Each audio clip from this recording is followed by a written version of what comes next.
Hello, YouTube. I sat down with a former member of Skunkworks earlier today to find out more about the situation. He agreed to be recorded and named publicly. King Killer 546, a former influential member of Skunkworks, had a lot to say about his experience with them.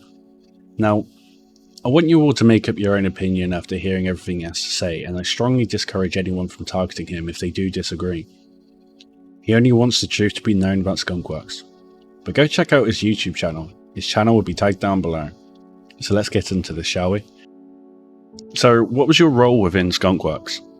Okay, so originally I joined Skunkworks in November of 2020.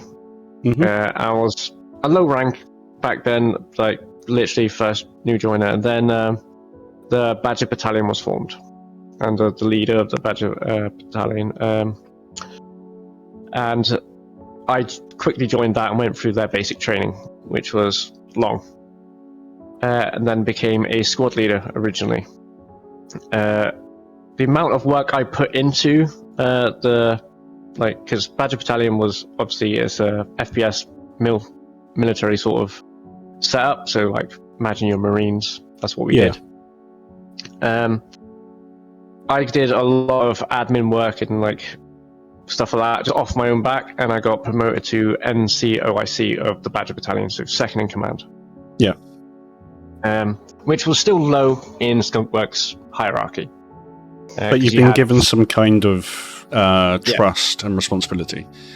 Yeah. So we had fleet, which were run by Katie and her fleet commanders. There were 5 battle groups, 2 for the American time zone, 2 for the EU time zone, and 1 for the Australian time zone. So it was a fairly big org. We had like well-diverse fleets, which covered the same sort of ships per fleet, but they had a certain structure, doctrine. Yeah, that's what they ran, and we were to be the Marines. Katie used to run what was known as the Raccoons, which is a specialist FPS unit, apparently. Okay. So they are supposed to be like your special forces. Okay. Let's see. We were supposed to be the infantry, so the more brute force FPS. And under the leader of Badger Battalion, we became very good at it, like really good at it. While I was a member of the Badgers, I've personally never lost a JT. JTs have been lost within the org, but not while a team of Badgers were holding it. Yeah, I've heard a few things about Badgers, but yeah, obviously I've not been in the org, so all I really know is basically what you're telling me now. So, yeah, what was your overall experience with Skunkworks like? Up until D-Day, which is what I'm going to call it, I loved Skunkworks up until D-Day, pretty much. I loved the camaraderie of everything. I loved how fleet and logistics and the Badger Battalion worked together. We all had like separate discords for each battle group, and then a main discord for the entire org. So Badger Battalion had their own discord, Raccoons had their own, and each battle group had their own, and then you had the general discord, and then there's like an academy discord as well, where you went to go through training. So you sign up for the milsim side of it rather than the just general social side, and then you joined the academy, went through the academy with your academy interview, then you were put in the right bracket, went and joined your ship, your unit or whatever, and moved on from there. Then they took over training and so on and so forth. There was required training per, like if you're in the milsim side of it, so required training was 2 hours a week. And reports had to be filled in and all sorts of what your training was, what you did, stuff like that. Yeah. So it's very organized and milsim orientated. Yeah, sounds like it. Sounds like what I've experienced in Arma. Yeah. Badgers were very on point with this. So I was part of fleet before I went over to the Badgers. But when we went to the Badgers, you saw how structured and how organized it was compared to the rest of the fleet. It was organized in the fleet, but when you got to the Badgers, it was like really organized. Okay. it did help that the leader was ex-military. I'm active military, and we had a few other like military personnel on board, and long-term sort of extensive gamers and people that have played Arma, people that have played other milsim sorts of games. So it got structured very quickly. Some very valuable people within that section, Yeah. essentially.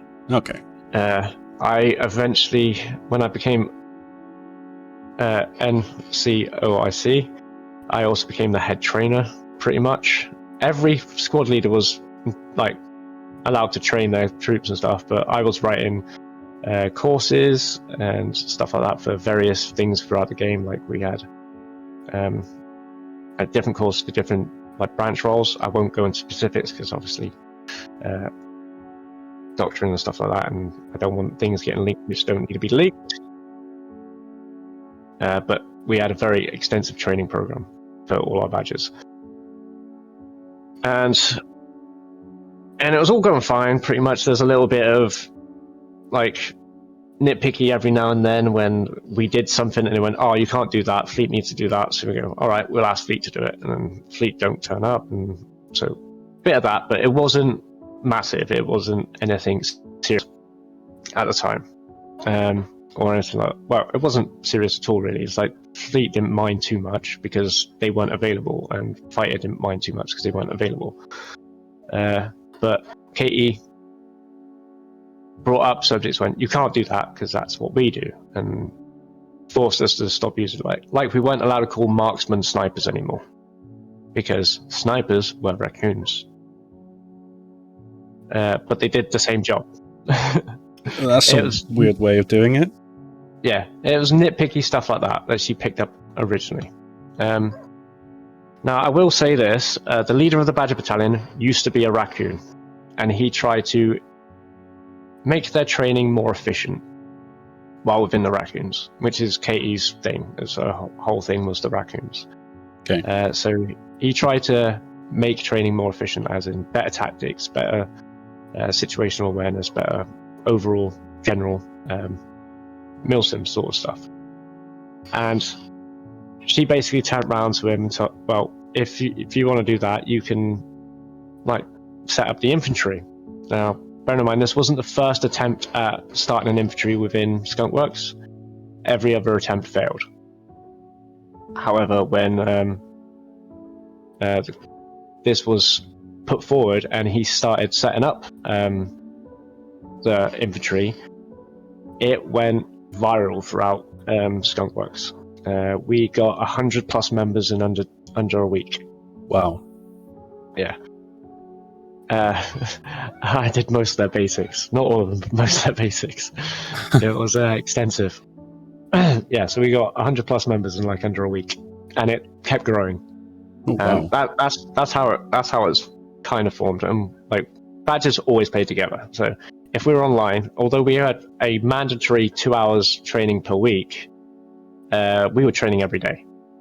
Like people logging in and going out and go, when's the next training? And go, well, we'll run one now, and just go out and train and do something. Yeah. And we had a lot of fun doing that. This was between November and December. You mentioned D-Day. Like, what exactly do you mean by D-Day? Okay, so D-Day is when Katie decided that she wanted to try and melt the org. Whoa. Yeah, so D-Day was January/December 31st. So she did it at the stroke of midnight, EU time, on New Year's Eve. Alright, and the first action taken was everyone with the badger role within the Discord was instantly banned. What? The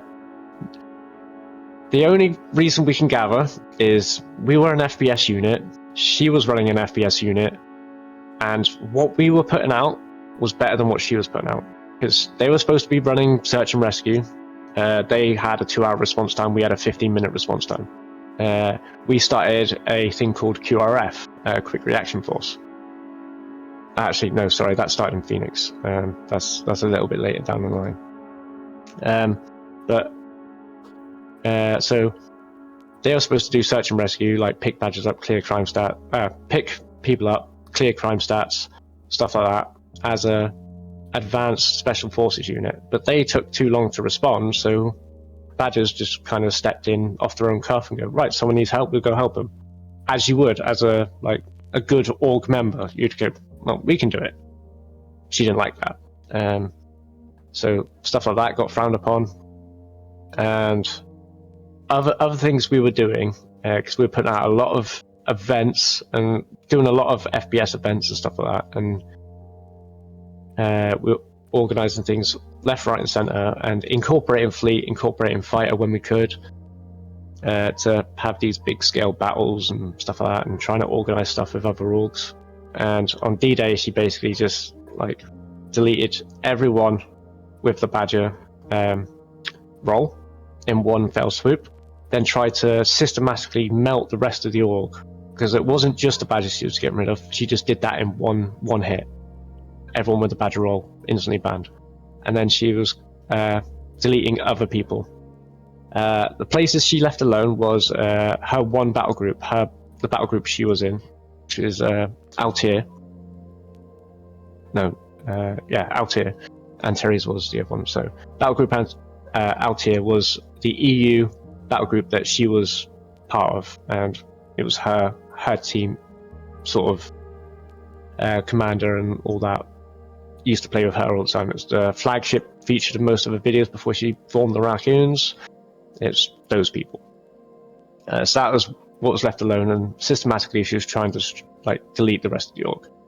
Not everybody, but a large majority. Whoa. Fortunately for us, I was online, the leader of the Badgers was online, and Phoenix 83 was online. I will name Phoenix because he's the leader of the org which we all went to. So Phoenix 83, he was online as well, or on Discord at least, not in the game. And between him, the leader of the Badgers, a few other people, which I won't name, and myself, we managed to save the majority of the org. Not everybody. We were trying to friend people and get people in as best we could. All the Badgers were saved because we had our own cell. We were fine. We all got kicked up once, so we were all together anyway, and we came and joined Phoenix. Yeah. And systematically tried to keep everyone together. From that, we managed to get four of the 5 battle groups, all in Phoenix, and then in the weeks and months that ensued afterwards, Altair also came over. So she lost pretty much her entire org, apart from the Raccoons and a few people which didn't know anything, came over to Phoenix. But she was also trying to censor everything that was on Discord. So people that were talking about what was going on as it was going on were getting deleted and banned. Anyone that mentioned anything on her YouTube, their comments were never publicized because she had to approve them. She had it set up to approve, so they would instantly get deleted. So she was completely trying to control the narrative as this was going on, and saying that they left or they were traitors and so on and so forth. Because we had someone live streaming what was going on in our Discord as it was going on. Because a lot of us jumped in from people who were at parties and stuff and came in and logged into Discord to see what was going on and what was going wrong as this was going. But yeah, she decided to melt the org in probably the worst time because most Americans were not online at that time because they'd been up for their New Year's and stuff like that. And EU, you'd expecting people to be out and join New Year's Eve and stuff like that. So it was the optimal time to do it. But unfortunately for her, we had some people which have no lives and play games all day. Which were on Discord when it happened. I'm active military, so I was actually in between duties. Yeah. So, do you know her reasoning as to why she was doing this? Like, was there some kind of event that kicked it all off? She had a bit of a beef with the Badgers anyway, just because we were doing the same type of game style as what she was doing. Even though it was her idea to form the Badgers, it was kind of a punishment for the guy which set it up, because she didn't like him basically saying, let's do this because this is better. So she basically punished him by saying, well, set up the Marines or the infantry.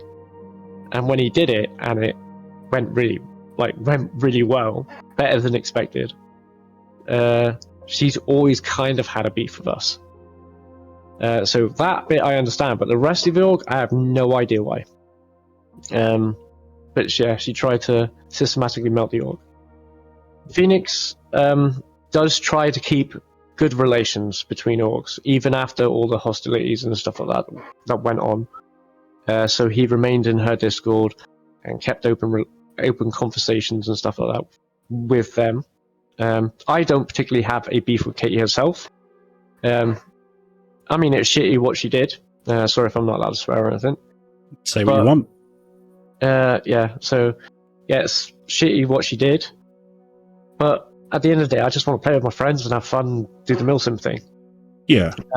So I didn't act like all badgers and stuff were actively told we're not allowed to hunt them. We're not allowed to badmouth the skunks, because the skunks weren't the problem.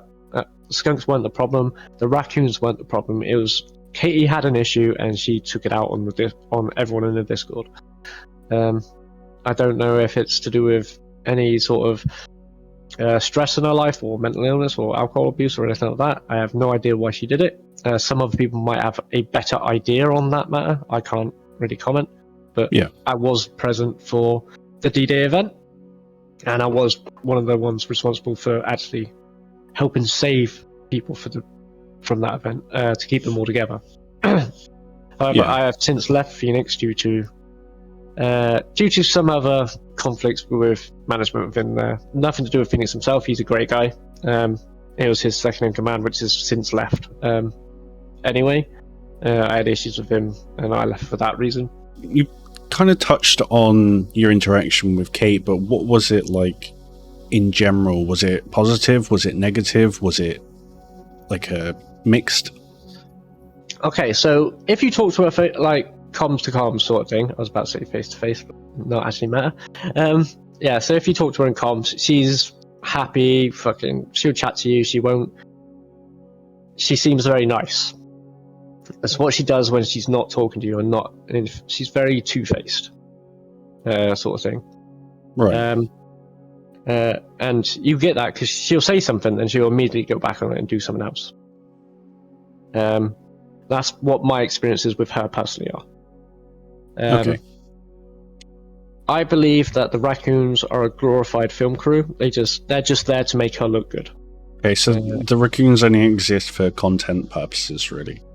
Yeah. Okay. They're there to make her look good. That's why only certain people are ever accepted, and those that don't conform get put somewhere else. Okay. So are the screenshots from Twitter a good representation of what Kate is like in general? Yes, I've watched your video and saw those screenshots, and that is pretty much it. You weren't surprised by seeing that at all? No, not at all. I was actually happy that it's actually out there, because I put a comment on a YouTube and stuff like that when it first went down, because I was angry at the time. I'm not anymore. I mean, I've moved on. At the time, I was pretty pissed off because it caused me a lot of work. Yeah. Right? But the thing I was angry about most is no one knew about it. Lack of communications. Yeah. Not the fact that she did it, the fact that she managed to control this, the narrative. Because she censored everything. As soon as it happened, like people chatting in Discord, as soon as they said anything which was contrary to what she said, they got an instant ban or a kick or stuff like that. And then all their comments were deleted. Yeah, we had people jumping into our server that were not even involved in the initial purge, and they jumped in our Discord afterwards because they got kicked for pointing stuff out that actually happened. She doesn't like whistleblowers, then. Yeah, she doesn't like whistleblowers. So. Yeah, it was a bit of a rough moment in the history of SC, the Skunkworks in particular. Yeah, it sounds rough. And then they systematically, this is after the split, so they targeted Phoenix. Although Phoenix was trying to keep active relations out, they targeted Phoenix members. They also tried to imitate the badges by wearing our uniform and doing stuff to cause us a bad reputation. That happened as well. Ooh. Meanwhile, none of this was coming from our end, so we weren't doing the same. We weren't trying to badmouth them. We didn't say anything bad in general or anything like trying to give them a bad reputation.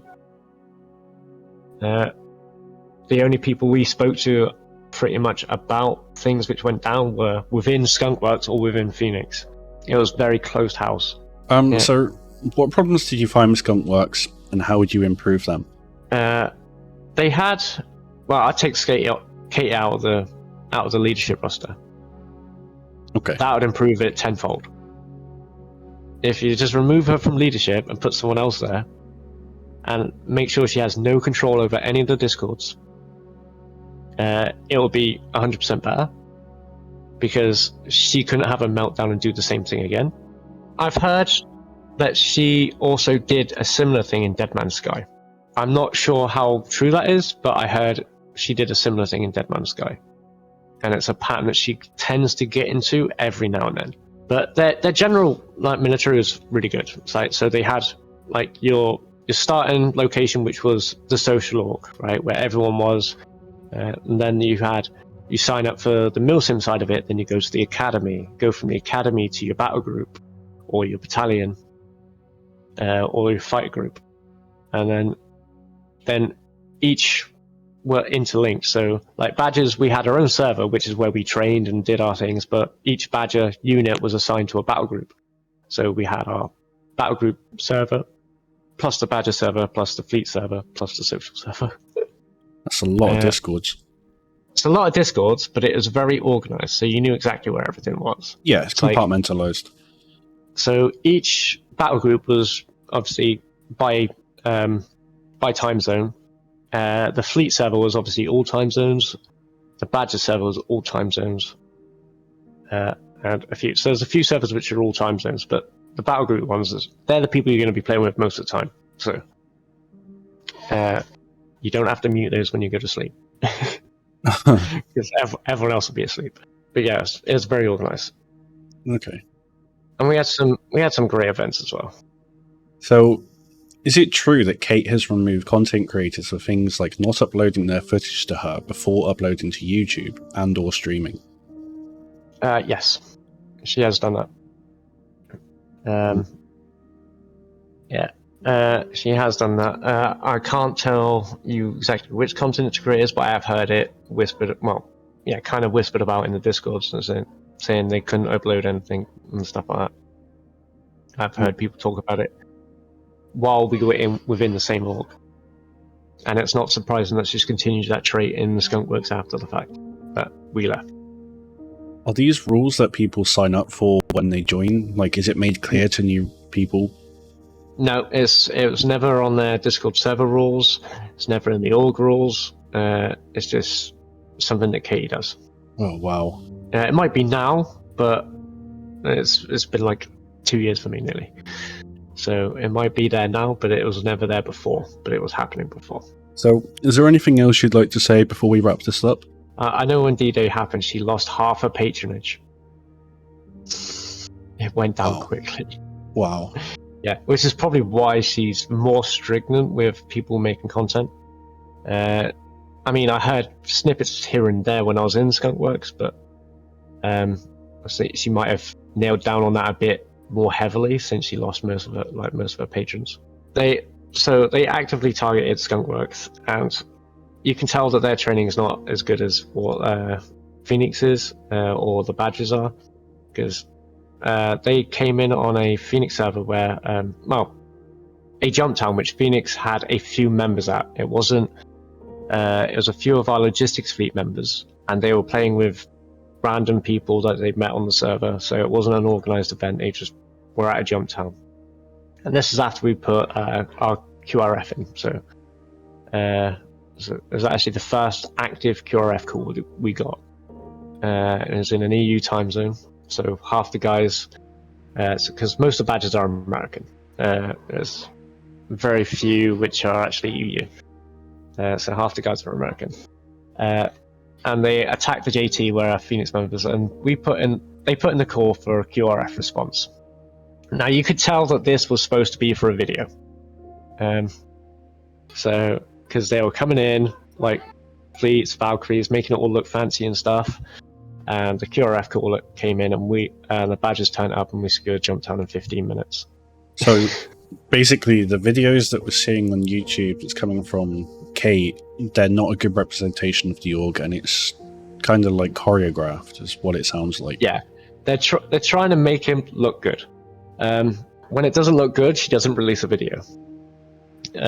So that video never aired, like, of them taking that jump down. She did a completely different video, not related to jump down, because she got rinsed.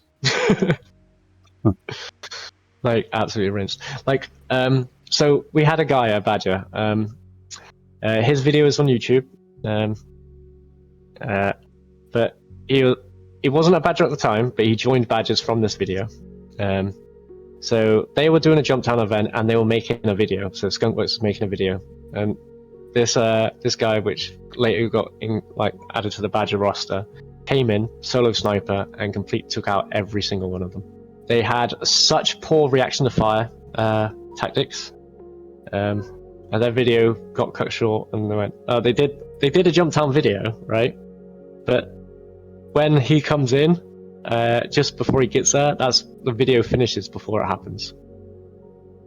They completely cut out the rest of it, where they got all taken out by a single sniper. And he wasn't like just camping on a hill shooting people. He was running between the buildings, killing people and stuff like that. It was so funny. Yeah, and then he joined the Badgers. This is a very interesting way to run an org. Yeah. Phoenix does it a lot better. It's the same sort of structure, same sort of organization, but he's more chill. So nothing really goes wrong. I mean, there are certain conflicts. I mean, I had a disagreement with his second in command, but it wasn't something I couldn't get past with us. But